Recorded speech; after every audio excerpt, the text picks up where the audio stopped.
থাকবেন। সেই সঙ্গে জানিয়ে রাখি আমাদের রঘুনাথ জিউকে আপনারা প্রত্যেকেই প্রসাদ পাবেন। সবাই কিছুক্ষণ বাদে আমাদের রথের কাছ থেকে ভোগ নিবেদন করার পরে ক্ষীর প্রসাদ দেওয়া হবে, আপনারা নিয়ে বাড়ি যাবেন। কিছুক্ষণ বাদে আমাদের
মেনলি আমাদের শ্রী শ্রী রঘুনাথ জিউর মন্দির, দীর্ঘ প্রায় 400 বছরের পুরনো ঐতিহ্যমণ্ডিত মন্দির।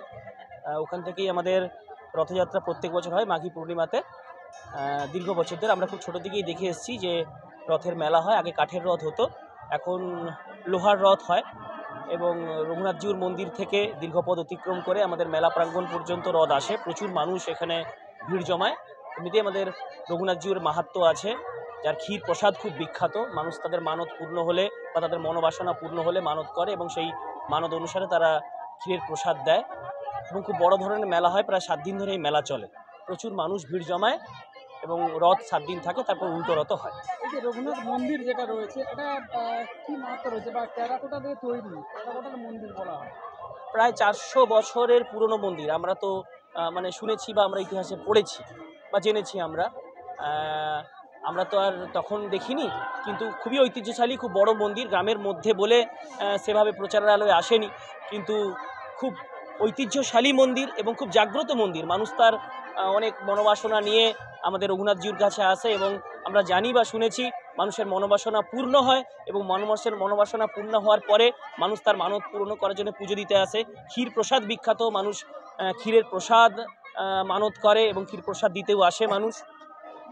বলছি আজকে মেলায় ভিড় কেমন? প্রচুর ভিড় হয়েছে, প্রত্যেক বছর প্রচুর ভিড় হয়।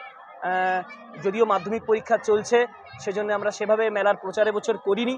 তারপরেও মানুষ জানে যে মেলা হয়, সেই জানার উপরে নির্ভর করেই প্রচুর মানুষ ভিড় জমিয়েছেন। আমার নাম পার্থপ্রতিম পতি, মেলা